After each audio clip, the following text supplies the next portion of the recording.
Hello everyone, I'm Aditya. Hope you guys are doing good.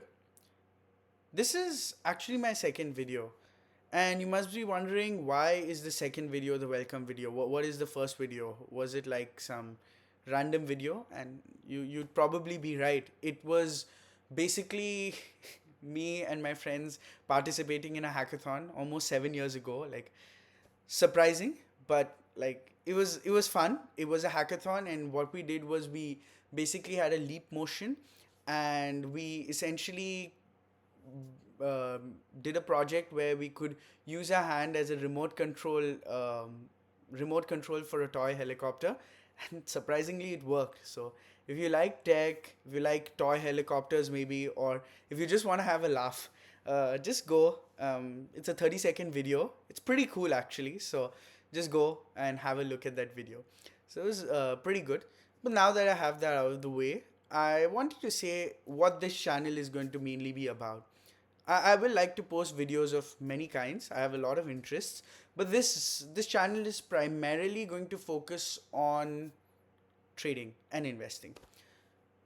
I know a lot of people take offense at using those two words together, and given the fact that I've been trading and investing for over a year and a half, closing in on 2 years almost, I do realize they're very different business models. I mean, investing is completely different from trading just because they have a similar um, mechanism at times of execution and things does not mean they're the same thing. Like, I'll be the first to admit that. But I feel, given the success for a lot of traders at the highest level, I think it makes sense for me to do both. And I also want to grow my wealth and income in multiple ways. And eventually, my aim is to have a very successful fund of my own.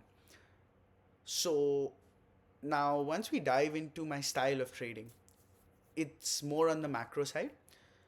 I do use technical indicators as well as sentiment analysis. And no doubt they are extremely important, and there are traders who have succeeded using extremely different types of techniques. But I prefer macro, and most of the instruments that I trade are FX, bonds, equities, and by equities I mean usually indices. I very rarely on a short term basis trade an individual stock. I think when you're on the macro front, trading an index or FX and bonds makes a lot more sense than uh, trading individual stocks. That being said, obviously on the investing side, my approach is more value investing driven. And as I said, I'm new. I'm more of an amateur. I am improving, definitely. I'm going to be honest about it. I can feel my track record improving as well. I'm far from really good at it. I know that I have a lot to learn. In fact, every trade, I know it might sound a bit cliche that yeah, like each time he makes a trade, he's learning something, but it's true. More often than not, I'd say every two or three trades, I do learn something. And I've made stupid mistakes, definitely. And sadly, I've repeated those stupid mistakes, as people often do. It's funny in hindsight, but I did realize the most important thing that I've learned over the last 2 years almost is that risk management and discipline are keys.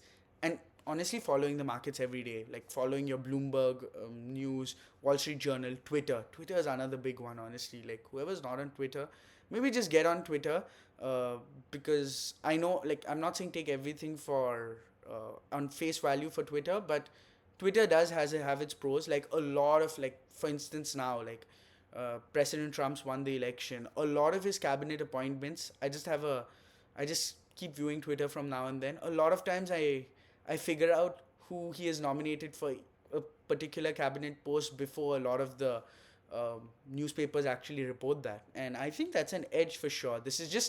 And this is something that, okay, may not be the biggest thing in the world, but a lot of times, like, you get a variety of opinions. So that was just a side note, but I think it's important to keep in mind. So, uh, because we have mentioned it, I do have a Twitter which I've added in the description. So if you're interested, you can just go and see my profile. It's small, but it's growing for sure. And I also have a Substack which I started in Feb of last year, and it's basically a journal. You listen to any great trader, an investor. They say that how are you going to learn if you don't really journal things down? And famous writers have said that they don't write necessarily to keep a record of things only. They write because it helps them to think. And trust me, anyone who wants to become a trader, and if you're not having a journal of some kind, I would recommend get one ASAP. The reason for that is a lot of times I want to enter a trade. For instance, I feel, let's say at the current moment, just an example, not saying that I'm in the trade, I'm definitely not. I feel that maybe the US dollar has more room to grow stronger, even though it has. And I say that, hey, I want to go long dollar right now because it will keep going long. Before I started my blog, I would just enter the position. Maybe if I check a couple of technical indicators, read a couple of news reports, and bang in, enter without thinking. And more often, sometimes it worked, like as it does. I mean, you can flip a coin and sometimes get the right trade. But a lot of times it didn't work out. And I realized that after the mistake was made and they wrote reports about what happened, what caused the move in the other direction, then I realized that, hey, this makes sense. Why didn't I pick it up? And then I realized maybe I'm not giving enough justice to the analysis. As we know, trading is a hard business. If it wasn't hard, like, you wouldn't see people who became billionaires on the basis of trading, right? So after I created the Substack, I've written, like, it forces you to, what's it called, to critically analyze the trade a lot better, and it has increased my barrier for entry for trades.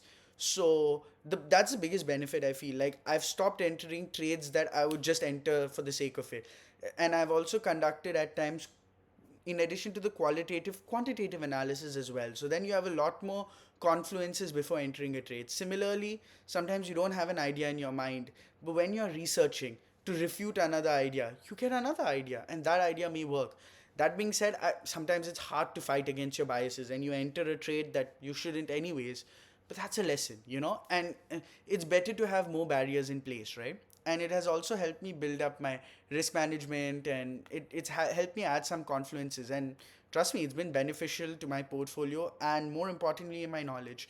Sometimes it's not the best thing to just look at your track record as a trader, especially on a short run. I've been only trading for 2 years, because a lot of it in the short run could just be attributed to, like, a bit of, what's the word for it, like, recent performance. It could be great, it could not be that great, but I can see my performance is a lot more consistent, my risk management's better, and my trade selection has definitely improved across the board, I want to say. And yeah, so that is pretty good. And yeah, like, coming back to the investing side of the things, I will be using more of a value investing approach, because I think in the long run, this is controversial. I know a lot of people say that as an investor you should diversify, and that does make sense. If you're not an active investor, I mean, Warren Buffett says it, so don't listen to me on this front. Just put your money in the S&P 500. Maybe diversify a little bit in another jurisdiction, maybe, and maybe a bit in bonds and things like that, and maybe a bit in real estate if you're interested in dabbling in that, and you have a great portfolio. But in the long run, if you're an active investor and you truly want to build wealth, it's good to have a bit in the S&P 500, but you got to take a risk. I mean, that's the way capitalism works, right? You take a risk with your capital, your time, your effort, and if your analysis is right and your hard work pays off, it pays off really good. So concentration in many ways actually does work. So if you look at any big hedge fund investor or even retail investors and traders who have done well, concentration really works. Which is why I like to keep my trading book separate from my investing book, because there's a lot. In fact, I have two separate accounts for it. I just wanted to mention, I found that very useful, so that, because at times what I've noticed is that on the trading front, I, like, if I have one account and I enter something as a trade, if I'm right, I exit. Okay, Aditya, well done. Pat yourself on the back. But if I'm wrong, sometimes I don't have the courage to take the loss, because what happens is you don't want to admit you're wrong. Let's say you're up on $1,000 account. Let's be small right now. You're up 300 or $400. Like, you're really happy. You enter a trade and it's down $100.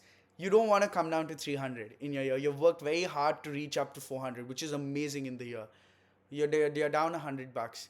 You're like, hey, I'm trading Apple right now. Like, I wanted to long Apple. It's gone down a little bit. Apple's a good stock. Warren Buffett until recently was holding it, so even I'm gonna hold it. and then you end up holding it in the long run. And a lot of times you've used margin there. So I mean, margin for long term positions is a recipe for disaster, as they like to call it, right? But I mean, so you can cheat yourself, and that is something that's very important. So being honest is crucial. I still find it hard sometimes to be honest with myself. So that's why keeping the two accounts separate is good.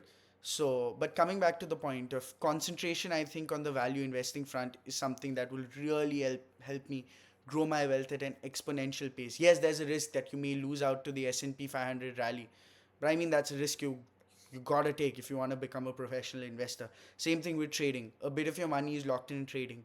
A lot of people don't do well. Even professional investors fail to beat the market on a year-on-year basis. But I mean, what's the fun of life if you don't have confidence in yourself, right? That being said, obviously work hard, but sometimes I think it's good to have some confidence in yourself and back your ability to do great things in life. And the whole point of this channel is me providing my advice and also my analysis. I don't want to say advice, analysis is a better word.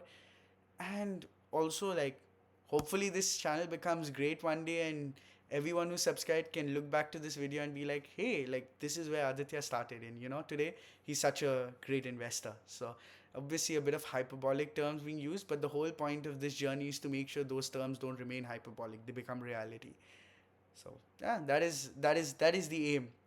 And just a note, like, I'm open to criticism. Like, if you have a problem with some of my analysis or you have a counterpoint, feel free to put it into the comments on the Substack, on the Twitter. Just be open about it, honestly. Like, try and keep the criticism more focused towards the trades or the ideas or the methodology, because I'm not an expert, and I feel anyone in this field, no matter how long you are, you can keep learning. Maybe let's say I'm making a trade on the election, as I did, and it worked out. Just wanted to sneak that in.